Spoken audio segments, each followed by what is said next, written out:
मेरे प्यारे भक्तों, 6 जून को निर्जला एकादशी के दिन चाहे आप पूजा पाठ या व्रत ना भी करें, लेकिन भक्तों, साल की सबसे खास एकादशी पर एक गुप्त चीज जरूर खा लेना, वो भी बिना किसी को बताए, क्योंकि सिर्फ उस चीज को खाने से आपके जीवन की बहुत सी परेशानियां, चाहे वह धन से जुड़ी हो या व्यापार से, धीरे धीरे दूर हो सकती हैं। हालांकि निर्जला एकादशी पर बिना जल के उपवास किया जाता है, लेकिन कुछ खास चीजें ऐसी मानी जाती हैं जिनका सेवन करने से पुराने समय से चली आ रही दरिद्रता भी खत्म हो सकती है। भगवान विष्णु की कृपा से आपके घर में इतना धन और सुख आ सकता है कि संभालना मुश्किल हो जाएगा, और इसका असर केवल आपके जीवन तक सीमित नहीं रहेगा। इसका प्रभाव आपकी आने वाली पीढ़ियों तक रहेगा। मित्रों, वे भी इसका लाभ उठाएंगी। पैसा बना रहेगा, बैंक बैलेंस बढ़ता चला जाएगा, और अगर घर में पितृदोष, राहु दोष या कालसर्प दोष जैसे दोष होंगे तो वे भी हमेशा के लिए समाप्त हो जाएंगे। देखिए दोस्तों, हमारा काम सिर्फ आपको सही जानकारी देना है। हम सिर्फ सलाह दे सकते हैं। अब उसे मानना या ना मानना वह आपकी मर्जी है, लेकिन अगर आप इसे मान लेते हैं तो यकीन मानिए आपके जीवन की कई समस्याएं धीरे धीरे खत्म होने लगेंगी। दोस्तों, 6 जून को जो निर्जला एकादशी पड़ रही है वह बहुत ही शुभ और फलदायक मानी जा रही है। इस दिन महिलाएं अपने पूर्व जन्मों के पापों से मुक्ति पाने के लिए कठोर उपवास करती हैं। लेकिन इस दिन केवल पूजा और व्रत ही नहीं, बल्कि एक खास चीज को खाने से भी जीवन की बहुत सी बाधाएं खुद ब खुद दूर हो जाती हैं। इस दिन का धार्मिक और आध्यात्मिक महत्व बहुत अधिक है। अगर श्रद्धा और विश्वास से यह व्रत किया जाए तो संतान सुख, वैवाहिक सुख और धन समृद्धि की मनोकामनाएं पूरी हो सकती हैं। इसके अलावा व्यक्ति अपने पुराने पापों से भी छुटकारा पा सकता है। इसी तरह अगर निर्जला एकादशी की रात को एक खास चीज खा ली जाए तो जीवन में सुख, शांति और समृद्धि स्थायी रूप से बनी रहती है। हालांकि इस दिन उपवास में जल भी नहीं लिया जाता, फिर भी यह छोटा सा उपाय इतना सरल और असरदार है कि इसे अपनाने से निश्चित लाभ होता है। दोस्तों, पूज्य गुरुजी ने हाल ही में विष्णु सहस्त्र नाम की कथा में बताया कि 6 जून 2025 की निर्जला एकादशी 1444 वर्षों बाद एक दुर्लभ योग में पड़ रही है। उन्होंने बताया कि इस दिन जिनके घर में एक विशेष चीज बनाई या खाई जाती है, उनके घर में पूरे साल लक्ष्मी का वास होता है और धन की कभी कोई कमी नहीं रहती। इसीलिए गुरुजी ने यह सुझाव दिया है कि इस दिन चाहे आप पूजा पाठ या ध्यान ना भी करें, लेकिन वह एक गुप्त चीज जरूर खा लें। भगवान विष्णु और माता लक्ष्मी की कृपा से आपके जीवन में इतना पैसा आएगा कि संभालना मुश्किल हो जाएगा। साथ ही दोस्तों, हम इस वीडियो में आपको यह भी बताएंगे कि इस दिन एक खास चीज ऐसी भी है जिसे भूलकर भी घर में ना बनाएं और ना ही खाएं, क्योंकि उससे पूरे परिवार पर भारी संकट आ सकता है। साथ ही दोस्तों, इस वीडियो में आप जानेंगे कि निर्जला एकादशी के दिन ऐसा क्या खाना चाहिए जिससे भगवान विष्णु की कृपा आपके जीवन में बनी रहे। और दोस्तों, हम आपको यह भी बताएंगे कि 6 जून को पड़ने वाली निर्जला एकादशी पर कौन से 5 काम भूलकर भी नहीं करने चाहिए, क्योंकि अगर इन कामों को कर लिया गया तो धन की हानि हो सकती है और जीवन में परेशानियां बढ़ सकती हैं। खासकर जो माताएं और बहनें इस दिन यह 5 काम करती हैं, उनके जीवन में संकट आ सकता है, घर की सुख शांति खत्म हो सकती है और मां लक्ष्मी ऐसे घर को छोड़ देती हैं। इसके अलावा हम आपको यह भी बताएंगे कि इस दिन किन चीजों का दान करने से आपके घर में कभी धन की कमी नहीं रहेगी और पैसों का प्रवाह लगातार बना रहेगा। यह जानकारी पूरी तरह से निःशुल्क है, इसलिए वीडियो को पूरा देखें, अधूरा ना छोड़ें। अक्सर लोग वीडियो को बीच में छोड़ देते हैं और फिर उन्हें उसका पूरा लाभ नहीं मिल पाता। इसलिए जो भी जानकारी दी जा रही है उसे शुरू से अंत तक जरूर देखें। दोस्तों, चाहे जैसी भी परिस्थिति हो, लेकिन इस दिन एक छोटी सी चीज जरूर खा लेना, क्योंकि अगर आपने यह कर लिया तो आपके जीवन की दिशा बदल सकती है। ऐसा माना जा रहा है कि इस बार की निर्जला एकादशी 1444 सालों के बाद एक अत्यंत शुभ योग में पड़ रही है, जो इसे और भी विशेष बना देता है। इस दिन किया गया हर उपाय असरदार साबित होता है और उसका परिणाम अवश्य मिलता है। तो दोस्तों, अब हम आपको निर्जला एकादशी से जुड़ी कुछ बेहद जरूरी और खास जानकारी देने जा रहे हैं। इस बार 2025 में बहुत से लोगों के मन में यह सवाल है कि व्रत किस दिन रखा जाएगा, मित्रों, 6 जून को या 7 जून को? पूजा किस समय करनी चाहिए? कौन सी चीजें नहीं खानी है? इन सभी सवालों के जवाब हम आपको इसी वीडियो में देने वाले हैं। आपको बस इतना करना है कि इस वीडियो को अंत तक ध्यान से देखना है और हर बात को अच्छे से समझना है। और हाँ दोस्तों, हम आपको यह भी बताएंगे कि वह कौन सी खास चीज है जो इस दिन खानी चाहिए, और अगर आपने वह खा ली तो कोई भी ताकत आपको धनवान बनने से नहीं रोक सकती। और एक और बेहद जरूरी बात, निर्जला एकादशी के दिन अगर आप गाय को एक विशेष चीज खिला देते हैं तो माता लक्ष्मी की कृपा से आपके जीवन में धन के सारे रास्ते खुलने लगते हैं और धीरे धीरे आपकी आर्थिक स्थिति भी मजबूत होती जाती है। तो दोस्तों, चलिए अब सबसे पहले जान लेते हैं कि इस बार निर्जला एकादशी की सही तारीख और समय क्या है। फिर हम आपको बाकी की जरूरी बातें बताएंगे और साथ ही यह भी कि कौन सी एक चीज इस दिन जरूर खानी चाहिए, और अंत में हम यह भी समझाएंगे कि कौन सी चीज इस दिन भूलकर भी नहीं खानी चाहिए, क्योंकि अगर गलती से भी वह खा ली गई तो जीवन में अनचाही घटनाएं घट सकती हैं।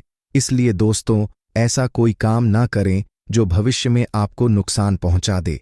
यह वीडियो बहुत महत्वपूर्ण है और इसमें आपको पूरी जानकारी मिलने वाली है। तो चलिए दोस्तों, अब जानते हैं निर्जला एकादशी की सही डेट और टाइम के बारे में। लेकिन दोस्तों, उससे पहले आपसे एक छोटा सा निवेदन है। दोस्तों, अगर आप इस चैनल पर पहली बार आए हैं तो चैनल को जरूर सब्सक्राइब करें और वीडियो को एक लाइक भी कर दें, और साथ ही नीचे कमेंट बॉक्स में अपनी राशि जरूर लिखें, क्योंकि हम आपकी राशि से जुड़ी किस्मत की बातें भी बताते हैं और उन समस्याओं को दूर करने के लिए आसान उपाय भी देते हैं। अब बात करते हैं कि निर्जला एकादशी का व्रत आपको कब करना है और पारण कब करना है। निर्जला एकादशी 2025 का यह महान पर्व 6 जून शुक्रवार और 7 जून शनिवार को मनाया जाएगा, जो कि स्मार्त और वैष्णव परंपरा के अनुसार अलग अलग तिथियों पर पड़ता है। दोस्तों, इस वर्ष एकादशी तिथि की शुरुआत 6 जून को रात 2:15 पर होगी और एकादशी तिथि की समाप्ति 7 जून को सुबह 4:47 पर होगी। उदया तिथि के आधार पर व्रत 6 जून 2025 को मनाया जाएगा। अस्मार्थ संप्रदाय के गृहस्थ लोग 6 जून को व्रत रखेंगे, जबकि वैष्णव संप्रदाय वाले 7 जून को। स्मार्त परंपरा में व्रत उसी दिन रखा जाता है जब एकादशी तिथि सूर्योदय के समय विद्यमान हो, जबकि वैष्णव परंपरा में व्रत उसी दिन रखा जाता है जब एकादशी तिथि का अधिकांश भाग सूर्योदय के बाद भी रहे। अब पारण की बात करें तो स्मार्त व्रत का पारण 8 जून को दोपहर 1:40 से लेकर 4:30 बजे के बीच किया जाएगा, जबकि वैष्णव व्रत का पारण 9 जून को प्रातः 7 बजे से लेकर 11:30 बजे के बीच किया जाएगा। 5:23 से 7:17 के बीच किया जाएगा। पारण हरिवासर के समाप्त होने के बाद ही किया जाना चाहिए, जो कि 7 जून को सुबह 11:25 पर समाप्त होगा। अब बात करें अभिजीत मुहूर्त की, तो यह मुहूर्त सुबह 11:48 से लेकर दोपहर 12:52 तक रहेगा और किसी भी शुभ कार्य के लिए यह समय बहुत ही श्रेष्ठ माना जाता है। यदि आप निर्जला एकादशी के दिन इस अभिजीत मुहूर्त में भगवान विष्णु की पूजा करते हैं दोस्तों, तो आपको विशेष पुण्य की प्राप्ति होती है। दोस्तों, निर्जला एकादशी का व्रत सभी एकादशियों में सबसे कठिन और सबसे ज्यादा पुण्यदायक माना जाता है, क्योंकि इसमें जल और अन्न दोनों का त्याग होता है। ऐसा कहा जाता है कि इस एक व्रत को करने से पूरे साल की सभी एकादशियों का पुण्य प्राप्त हो जाता है। तो दोस्तों, आगे के वीडियो में हम आपको यह भी बताएंगे कि इस दिन कौन सी चीज खानी चाहिए जिससे माता लक्ष्मी प्रसन्न होती है, और कौन सी चीज भूलकर भी नहीं खानी चाहिए जो आपके जीवन में बड़ी समस्याएं ला सकती है। इसलिए इस वीडियो को पूरा देखें, ध्यान से सुनें और जो जानकारी दी जा रही है उसे अपने जीवन में जरूर करें। दोस्तों, धार्मिक कथाओं के अनुसार महाभारत के वीर भीमसेन ने भी यह व्रत रखा था, इसीलिए इस व्रत को भीमसेनी एकादशी भी कहा जाता है। इस दिन भगवान विष्णु की पूजा करने से जीवन में सुख, शांति और समृद्धि आती है। इस दिन जो भी अच्छे कर्म किए जाते हैं उनका फल कई गुना बढ़ जाता है। गंगा स्नान, दान, व्रत और पूजा, यह सब इस दिन बहुत शुभ माने जाते हैं। अब बात करें पूजा विधि की, तो सबसे पहले सुबह जल्दी उठकर स्नान करें और साफ सुथरे वस्त्र पहनें। फिर घर के मंदिर की अच्छे से सफाई करें और वहां गंगा जल छिड़कें। इसके बाद भगवान विष्णु और माता लक्ष्मी की मूर्ति या तस्वीर को स्थापित करें। फिर चंदन, अक्षत, फूल, तुलसी, दीपक, धूप और नैवेद्य अर्पित करें। भगवान विष्णु के मंत्रों का जाप करें और अंत में घी का दीपक जलाकर आरती करें। ऐसा करने से न सिर्फ पापों से मुक्ति मिलती है, बल्कि मोक्ष की प्राप्ति भी हो सकती है। शास्त्रों के अनुसार निर्जला एकादशी को सभी एकादशियों में सबसे श्रेष्ठ माना गया है, क्योंकि इस दिन भगवान श्री हरि विष्णु और माता लक्ष्मी की पूजा करने से न केवल भौतिक सुख सुविधाएं मिलती हैं, बल्कि जीवन की तमाम परेशानियां, रोग, दुख और गरीबी से भी छुटकारा मिलता है। और दोस्तों, अगर इस विशेष दिन कुछ खास उपाय कर लिए जाएं, तो व्यक्ति अपने जन्म जन्मांतर के पापों से भी छुटकारा पा सकता है।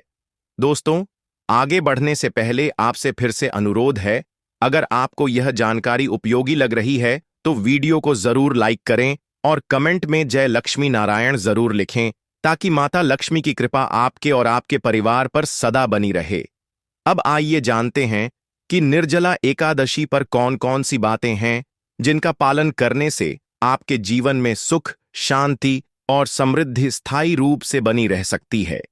अगर आप चाहते हैं कि आपकी सारी इच्छाएं पूरी हो, संतान की प्राप्ति हो और उनके जीवन में कभी कोई रुकावट ना आए, तो हर माता पिता को इस दिन एक खास चीज का सेवन जरूर करना चाहिए।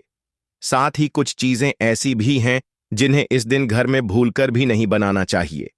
अब बात करते हैं पूजा और प्रसाद की। इस दिन अंगूर का विशेष महत्व होता है, क्योंकि यह माता लक्ष्मी को बहुत प्रिय है। दोस्तों, भगवान श्री हरि विष्णु को इस दिन 5 प्रकार के फल अर्पित करने चाहिए: केला, अंगूर, आम, पपीता और नारियल। आप अपनी सुविधा के अनुसार फल ला सकते हैं, लेकिन अंगूर, केला और पपीता अवश्य अर्पित करें।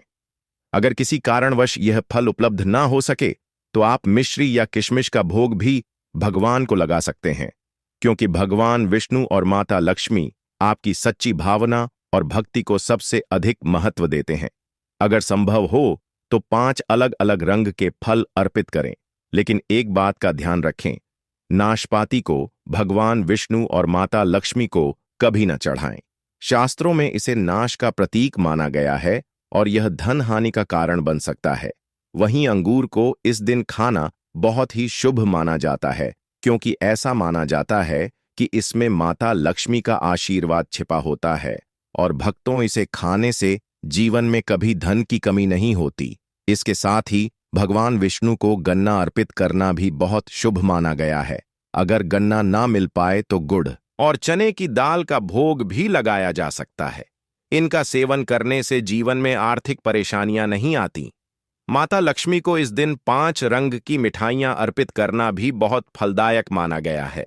मखानों का भी इस दिन विशेष महत्व होता है, क्योंकि मखाने की उत्पत्ति जल से होती है और धार्मिक दृष्टि से यह बहुत पवित्र माने जाते हैं। अगर आप इस दिन मखाने की खीर बनाकर श्री लक्ष्मी नारायण को अर्पित करते हैं और उसे खाते हैं, तो ऐसा माना जाता है कि आपके घर में कभी अन्न और धन की कमी नहीं होगी। इस पावन दिन भगवान गणेश को दूर्वा घास अर्पित करना अत्यंत शुभ माना गया है। मान्यता है कि जो भी व्यक्ति श्रद्धा से गणेश जी को दूर्वा चढ़ाता है, उसे कभी जीवन में दरिद्रता का सामना नहीं करना पड़ता। यह दूर्वा प्रसाद के रूप में पूरे परिवार को अवश्य खिलाना चाहिए, ताकि गणेश जी की कृपा आप सभी पर सदा बनी रहे। इसी दिन यदि माता लक्ष्मी को प्रेम पूर्वक खीर अर्पित की जाए, तो कुंडली के सभी दोष शांत हो जाते हैं और भाग्य आपका साथ देने लगता है। खीर का यह पावन प्रसाद पूरे परिवार को जरूर बांटें। ऐसा करने से घर की बंद किस्मत खुलती है और जीवन में ऐश्वर्य का वास होता है। माता लक्ष्मी अपने दोस्तों से बहुत जल्द प्रसन्न होती हैं, और जब वे प्रसन्न होती हैं तो अपने आशीर्वाद की वर्षा करती हैं। शास्त्रों में यह भी कहा गया है कि निर्जला एकादशी के दिन सीताफल का सेवन अवश्य करना चाहिए। यह फल न केवल स्वादिष्ट होता है, बल्कि 10 प्रकार की बीमारियों से भी रक्षा करता है। इस दिन यदि घर में सीताफल आता है तो वह माता पिता के आशीर्वाद का प्रतीक माना जाता है। ऐसी मान्यता है कि जब भगवान श्री राम वन में थे तब माता सीता ने यही फल खाया था। निर्जला एकादशी को सीताफल खाने से न केवल स्वास्थ्य लाभ होता है बल्कि दुखों से भी छुटकारा मिलता है और माता पिता का आशीर्वाद भी प्राप्त होता है। बस एक बात का ध्यान अवश्य रखें, यदि यह एकादशी सोमवार के दिन पड़ती है तो बैंगन की सब्जी ना बनाएं और ना खाएं। मित्रों, ऐसा करने से दोष लगता है। इसी प्रकार डिब्बा बंद जूस पीने से भी बचना चाहिए। अगर फलों का रस पीना ही हो तो वह घर का बना होना चाहिए और उसमें ना तो नमक मिलाया जाए और ना ही बर्फ, क्योंकि इससे व्रत के नियम टूट सकते हैं। साधारण फल का रस ही व्रत के लिए सबसे उपयुक्त होता है। अब बात करते हैं उन बातों की जिनसे इस दिन परहेज करना बेहद जरूरी होता है। दोस्तों, कुछ चीजें ऐसी होती हैं जिन्हें इस पावन दिन पकाना या खाना माता लक्ष्मी को अप्रसन्न कर सकता है, जैसे लहसुन और प्याज। इन दोनों का उपयोग इस दिन बिल्कुल नहीं करना चाहिए। इस दिन भगवान श्री हरि विष्णु और माता लक्ष्मी की पूजा की जाती है और इन दोनों चीजों को तामसिक माना गया है, इसलिए इनसे परहेज ही उचित होता है। इस वर्ष की निर्जला एकादशी पर 52 शुभ योग बन रहे हैं। ऐसे में यदि कोई व्यक्ति लहसुन प्याज खा लेता है तो उसके घर में राहु और केतु का असर बढ़ सकता है और भगवान शनि की नाराजगी का सामना भी करना पड़ सकता है। ऐसा घर जहां इन बातों की अनदेखी की जाती है, वहां देवी देवताओं की कृपा स्थायी नहीं रहती। इस दिन चावल का सेवन भी वर्जित माना गया है। आप चाहे तो मखाने या साबूदाने की खीर बनाकर भगवान को अर्पित कर सकते हैं। बाकी दिनों में इनका सेवन किया जा सकता है दोस्तों, लेकिन निर्जला एकादशी पर संयम और सात्विकता का पालन करना ही श्रेष्ठ होता है। अक्सर बच्चे अनजाने में बाजार से ऐसे स्नैक्स ले आते हैं जिनमें लहसुन और प्याज मिला होता है, जैसे कुरकुरे आदि। इसलिए इस दिन विशेष ध्यान रखें कि घर में ऐसी कोई चीज ना आए जिससे पवित्रता भंग हो। अब आप खुद सोचिए, क्या आप इस पावन दिन घर में नकारात्मकता को बुलाना चाहेंगे या फिर भगवान विष्णु और माता लक्ष्मी का दिव्य आशीर्वाद प्राप्त करना चाहेंगे? यदि आप उनका आशीर्वाद पाना चाहते हैं तो इस दिन घर में कुछ पीली वस्तुएं जरूर बनाएं, जैसे खड़ी पकौड़े या पीला हलवा। पीला रंग भगवान विष्णु को अत्यंत प्रिय होता है और इसे अत्यंत शुभ भी माना गया है। इस दिन स्वयं भी पीले वस्त्र पहने, जिससे श्री हरि विष्णु की विशेष कृपा आप पर बनी रहे। एक और बात ध्यान रखें, इस दिन किसी से भी कर्ज नहीं लेना चाहिए। यदि आप निर्जला एकादशी के दिन कर्ज लेते हैं तो पूरा साल आर्थिक तंगी बनी रह सकती है। इसलिए अपरा एकादशी का पर्व हमेशा कर्ज मुक्त होकर ही मनाएं। शास्त्रों में यह भी कहा गया है, मित्रों की माता लक्ष्मी उसी घर में आती हैं जहां उन्हें सच्चे मन से आमंत्रित किया जाता है। कभी कभी माता लक्ष्मी को प्रसन्न करने के लिए बस एक मिश्री का टुकड़ा ही काफी होता है। बस मन में श्रद्धा होनी चाहिए दोस्तों। भगवान भी कहते हैं कि पूजा पाठ या तीर्थ यात्रा के लिए कभी कर्ज ना लें, क्योंकि इससे जीवन में समस्याएं आती हैं। अगर आपकी कोई मनोकामना अधूरी है, चाहे वह धन से जुड़ी हो या संतान से, भगवान विष्णु उस पर अवश्य कृपा करते हैं। जी हां भक्तों, मिलते हैं किसी नए वीडियो में। तब तक के लिए वीडियो को एक लाइक करके चैनल को सब्सक्राइब कर लीजिए।